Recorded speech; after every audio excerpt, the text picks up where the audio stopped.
Hello, I'm Dr. Mary Beth Cox, one of the guest educators for the course. I'm going to be giving a handful of lectures later on in the course, but right now, let's go over the 3-question warm-up for Foundations 3.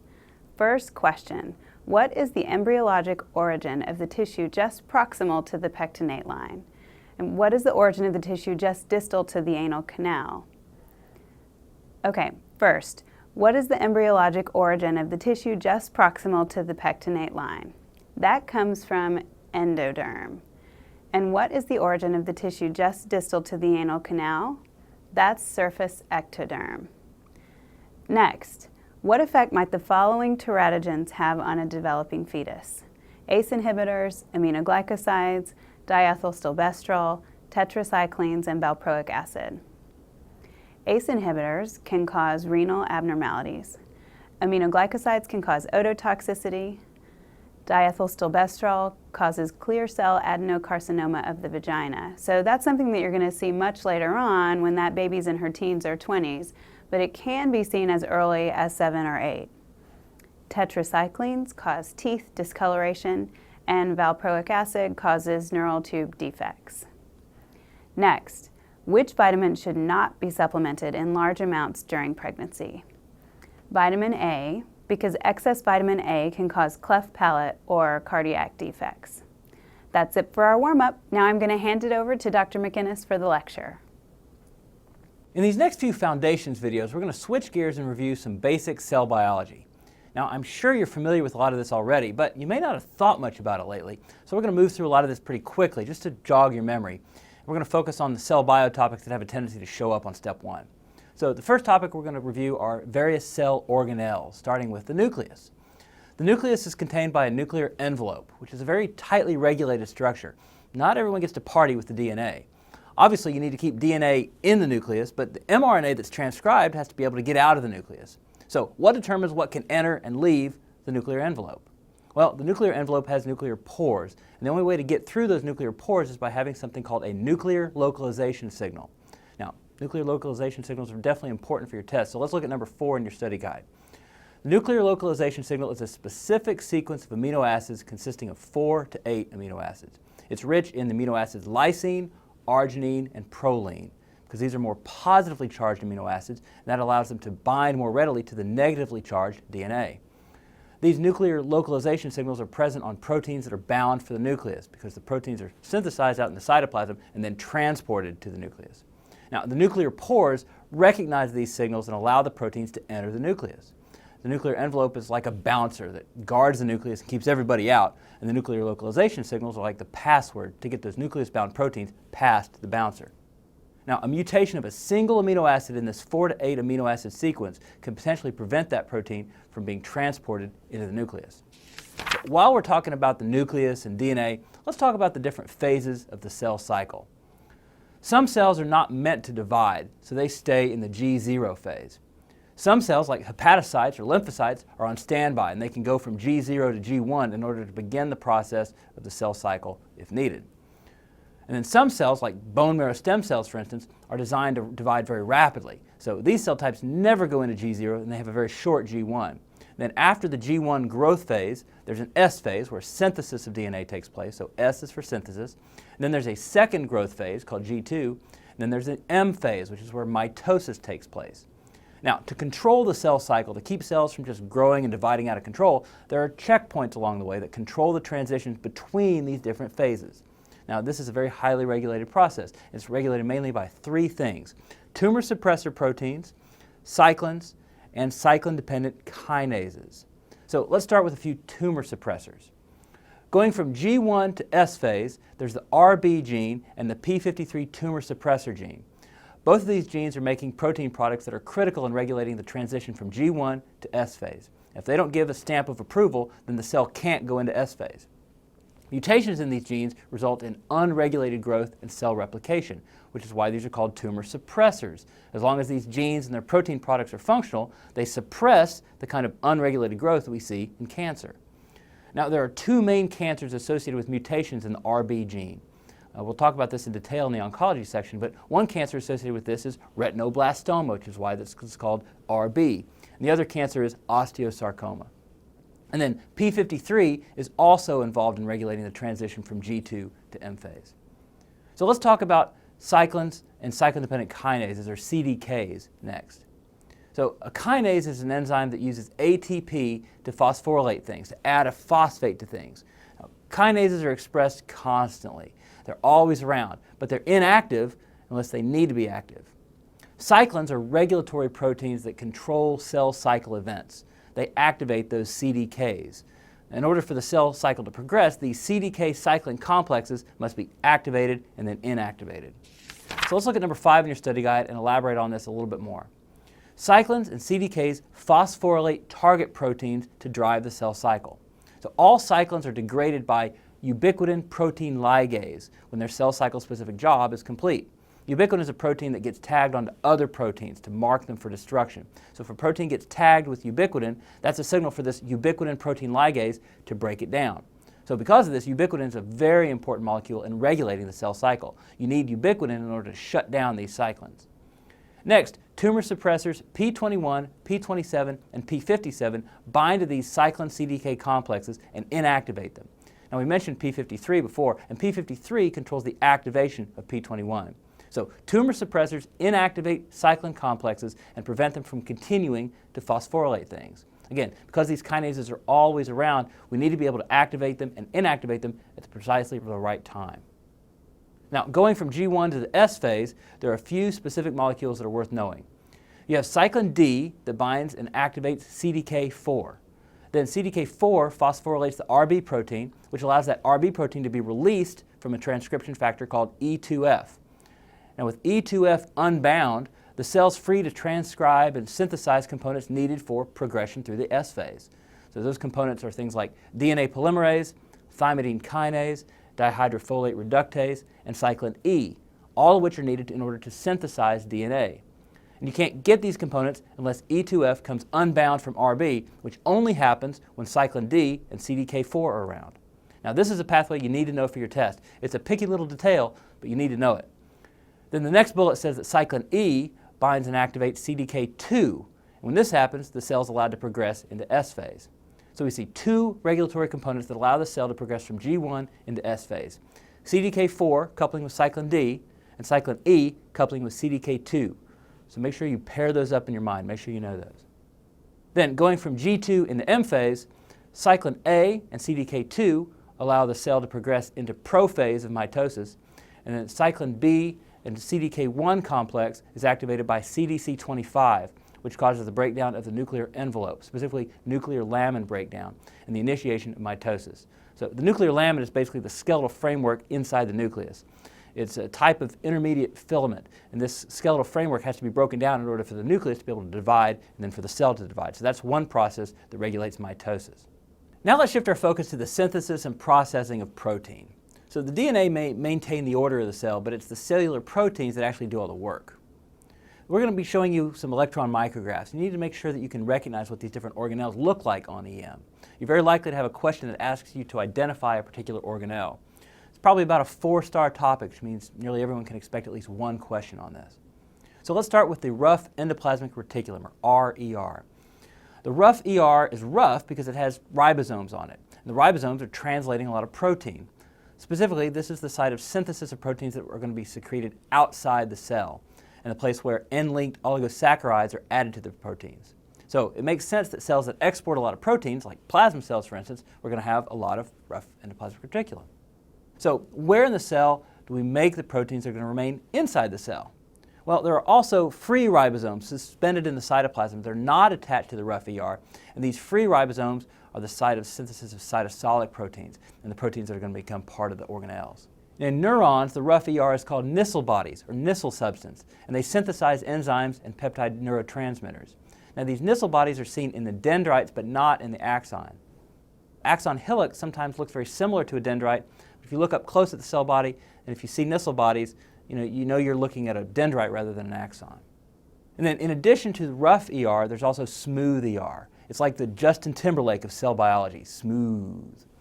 Smooth endoplasmic reticulum is the site of steroid synthesis and detoxification of drugs and poisons. So where are you going to expect to see a lot of smooth ER? Well, two important places are the adrenal cortex and the hepatocytes. So the adrenal cortex cells are rich in smooth ER because they're making a lot of steroid hormones, and hepatocytes are degrading and detoxifying things. So if you're taking a lot of medications, your hepatocytes are going to have a lot of smooth ER because they have to ramp up metabolism of all those medications that you're taking. Then, going back to proteins, once you've translated the amino acid sequence in your rough ER, there are a bunch of post-translational modifications that need to be made, and that takes place in the Golgi apparatus by and large. But how do we get the new polypeptides over to the Golgi? You don't want to just turn them loose and cross your fingers and hope they find their way to the right place. That's not very efficient. So our cells have something called trafficking proteins, which help the endoplasmic reticulum form vesicles that can carry those proteins to the Golgi. So sometimes you're going to see these called vesicular trafficking proteins. Now, there are three basic trafficking proteins that I want you to know. The first two are called coat proteins because they coat the surface of the ER, or in some cases the Golgi, and when it's time to form a vesicle, the coat proteins sort of form a spherical polymer that help to shape vesicles into little spheres so that you can move proteins around inside the cell within those vesicles. So there's coat protein 2, or COP2, which is involved with anterograde trafficking, moving protein products and steroid products forward from the ER to the cis side of the Golgi apparatus. And then COP1 proteins are involved with retrograde trafficking of vesicles, where stuff is moving from the Golgi back to the ER. So usually proteins go from the ER to the Golgi, and then they get packaged and processed and they go outside the cell. But sometimes you need to ship something backwards from the Golgi back to the ER. If you want to go backwards, you need a COP1 protein. And then the third trafficking protein is called clathrin, which coats the trans side of the Golgi and helps it form vesicles to transport hydrolase enzymes to the lysosomes. Now, lysosomes are little vacuoles that are full of enzymes that break down cellular debris and waste products. So lysosomal hydrolases that actually do all the breaking down are synthesized in the rough ER, then they're transported to the Golgi for modification, and then once they're all ready to go, the clathrin helps the Golgi form little vesicles to move the hydrolases to the lysosomes. Now, the other big job of clathrin is to help the plasma membrane bring stuff in from the outside of the cell. And we're going to talk about that in Foundations 5 when we talk about the plasma membrane. So, we've made our proteins in the rough ER. We use COP2 trafficking proteins to move it over to the Golgi apparatus. So, what on earth does the Golgi apparatus do? Well, there are two big categories of things the Golgi does. First, it's the distribution center for proteins and lipids from the ER to the plasma membranes and to the lysosomes and to the secretory vesicles. So it's sort of like the cellular post office. In order for a protein to get to the lysosome or to get packaged in a secretory vesicle, it has to go through the Golgi, where it's going to be packaged.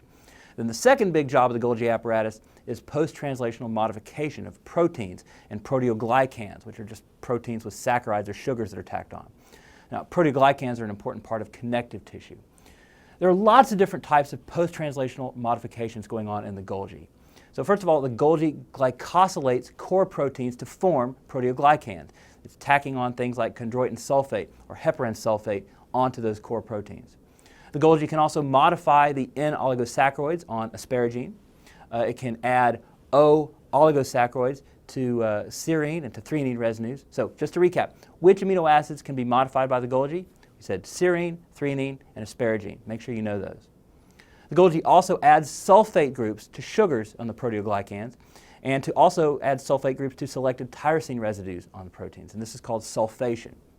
And then the last modification I really want you to know is to add mannose-6-phosphate to specific lysosomal enzymes, which is like an address label that tells the cell that those enzymes need to go to lysosomes. Again, lysosomes are where the cells are going to break down waste products and cellular debris. So the Golgi apparatus tags those lysosomal enzymes with a mannose-6-phosphate, and that tells the rest of the cell that this is an enzyme that's going to a lysosome. Now, what happens if those proteins are not tagged with mannose-6-phosphate? Well, this causes something called I cell disease or inclusion cell disease, which is an inherited lysosomal storage disorder.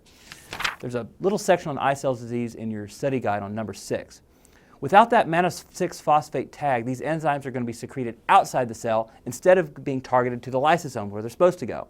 So this results in high levels of lysosomal enzymes in the plasma. You can have clouded corneas, coarse facial features, and restricted joint movement. I cell disease is going to be fatal in early childhood. It looks very similar to the mucopolysaccharidoses, such as Hurler syndrome or Hunter syndrome. Another important part of post-translational protein modification is protein folding. So polypeptides also have to undergo folding into the proper three-dimensional conformation in order to become functional proteins. There's a type of protein called a molecular chaperone that assists in this folding process. So number 7 in your study guide says, chaperones assist in the proper folding and transport of polypeptides across the ER, the Golgi apparatus, and beyond. So chaperones are important for the proper functioning of the ER. Some chaperones are synthesized constantly and are involved in normal intracellular protein trafficking. Other chaperones are induced by stressors, such as heat. These are called heat shock proteins, specifically HSP70 and HSP90. These chaperones rescue shock-stressed proteins from being misfolded. So if the folding process is not successful, the chaperones are going to facilitate degradation of that damaged protein. This degradative process often involves ubiquitin, which we mentioned earlier. It's also a heat shock protein. So ubiquitin gets added to the abnormal protein, and that marks it for degradation by the proteasome. So we talked about how ubiquitin marks cyclins for degradation to help regulate the cell cycle. Well, it also marks these abnormally folded proteins for degradation too. So let's talk about how we get rid of proteins that we don't need anymore. Again, this is protein degradation or proteolysis. So proteolysis can be accomplished by 3 different means. Option 1 is lysosomal degradation, where the protein ends up in a lysosome and those lysosomal enzymes digest it. We've already talked about the lysosomes a couple of times. Option 2 is proteasomal degradation, which is where the protein is broken down by a structure called a proteasome. So no lysosomes required here. Proteasomal degradation uses those ubiquitin tags again. So ubiquitin, one more time, is attached to the defective protein to tag them for breakdown. Then this proteasome complex comes along, and it contains an enzyme complex called ubiquitin protein ligase that recognizes the ubiquitin tags and then destroys the protein. And then option 3 for proteolysis is calcium-dependent enzymes that are not in the lysosome and then also could be used to break down proteins. So there's a lysosomal mechanism, there's a proteasomal mechanism, which uses ubiquitin, and a calcium-dependent enzyme mechanism. So 3 different ways that you can break down proteins you don't need to have around anymore. The next organelle I want to cover is the sarcoplasmic reticulum. This is a kind of specialized smooth endoplasmic reticulum that's found in muscle cells, both smooth muscle and striated muscle. And the purpose of the SR is to store calcium and to help manipulate calcium balance in order to regulate muscle contraction. So calcium is one of the most important substances in the cell. Calcium is what makes a lot of things happen. It allows muscles to contract. It triggers exocytosis of secretory products like neurotransmitters and hormones. So calcium balance within the cell is incredibly important. Another incredibly important molecule within the cell is ATP, which your cells use for energy. So ATP production takes place in the mitochondria through the TCA cycle and the electron transport chain, both of which take place within the mitochondria. So mitochondria are sometimes called the powerhouses of the cell. Now, some cells are very specialized in that they don't have very many mitochondria, maybe less than 100. Other cells have more than 1,000 mitochondria. So mitochondria have an outer mitochondrial membrane and an intramembranous space, and then an inner mitochondrial membrane. And both of those membranes are lipid bilayers. Mitochondria are also interesting because they self-replicate, independent of what's happening in the nucleus, because mitochondria have their own DNA. So no matter what DNA you got from your dad, you got your mitochondrial DNA from your mom, because all the mitochondria you had as a one-celled zygote came from the ovum, from your mom. So you can use mitochondrial DNA to trace groups of individuals that have a common maternal origin. Mitochondria can also act as a cellular buffer to calcium. So if you have excess intracellular calcium for some reason, that calcium can be brought into the mitochondria to keep those calcium levels regulated. And then the mitochondria also play an important role in apoptosis. Now, Dr. Lewis is going to talk about apoptosis in Foundation 6. There's one other organelle I want to talk about, which is the peroxisome. So this is number 8 in your study guide. You may not have focused on peroxisomes much in medical school, but I think they're worth mentioning. Peroxisomes are involved in a lot of different metabolic processes, and I want to highlight 3 of those for you right now. First is the breakdown of very long-chain fatty acids through beta oxidation. So all the fats you ingest are not the same. They're saturated fatty acids, monounsaturated fatty acids, polyunsaturated fatty acids. There's long-chain fatty acids, short-chain fatty acids, and so on. Now, the very long-chain fatty acids are broken down by the peroxisome by way of beta oxidation. The second important process is that the first steps in the synthesis of plasmalogens take place in the peroxisome. So, what are plasmalogens? Well, plasmalogens are a type of phospholipids that are found abundantly in myelin, in neural tissue. So I want you to bundle those 3 terms together in your brain: peroxisomes, plasmalogens, and myelin. And then a third function of peroxisomes is that they contain the enzymes oxidase and catalase, which are going to be used to metabolize toxic substances that enter the cell, such as ethanol. So without peroxisomes inside your hepatocytes, you wouldn't be able to metabolize alcohol. All right, those are all the organelles we're going to cover. So pause the video and answer the end of session quiz questions, then we'll go through the answers. All right, let's get started. First question, what must be present on a protein in order for that protein to gain entry to the nucleus? That's called the nuclear localization signal. Next, which cyclin CDK complexes assist in the progression from G1 phase to S phase? So it's the complex of cyclin D plus CDK4 and the complex of cyclin E plus CDK2. Next, which cyclin CDK complexes assist in the progression from G2 phase to M phase? So it's the complex of cyclin A plus CDK2 and also the complex of cyclin B plus CDK1. Next, what molecule does the Golgi apparatus add to proteins in order to direct those proteins to the lysosomes? That was mannose-6-phosphate, very important to know that. And the last one, what are the different methods that a cell uses to break down proteins? We said the three methods were degradation by lysosomes, degradation by proteasomes, which is mediated by ubiquitin, and degradation by those calcium-dependent enzymes. So that's the end of Foundations 3. I'll see you in Foundations 4. Hello, and welcome to Celebrity Jeopardy! I'm your host, Alex Trebek. Let's meet our contestants. Comedy legend, Bill Cosby. Reality princess, Kim Kardashian. And a man of few but powerful words, Keanu Reeves. And here are the categories for today's game. Biochemistry, cellular growth, endocrinology, geriatrics, and potpourri. Kim, you won the chance to select first. I won already? Just choose a category. I'll take cellular growth for 100, Alex. This is the shortest phase in the cell cycle. What is mitosis? Mitosis, or M phase. That is correct. I'll take puddin' pops for 200. That is not an option, Bill. But they're delicious. Yes, they are, but you must choose from the categories on the board. Cellular growth for 200. These two types of protein regulate the transition from one phase of the cell cycle to another. What are cyclins and cyclin-dependent kinases? Wow, that is correct. That is amazing, Kim. What? Nothing. Just select a category. I'll take, cellular growth for 400? When RB proteins come unbound from this transcription factor, the cell can prepare to move from G1 into S phase. What is the Nebuchadnezzar? Ooh, sorry. What is claritin D? No. Transcription factor, Rudy, Theo, you see? Oh, that is so close. But the answer we were looking for is what is transcription factor E to F? That is E to F. We'll take a break. We'll come back right after this.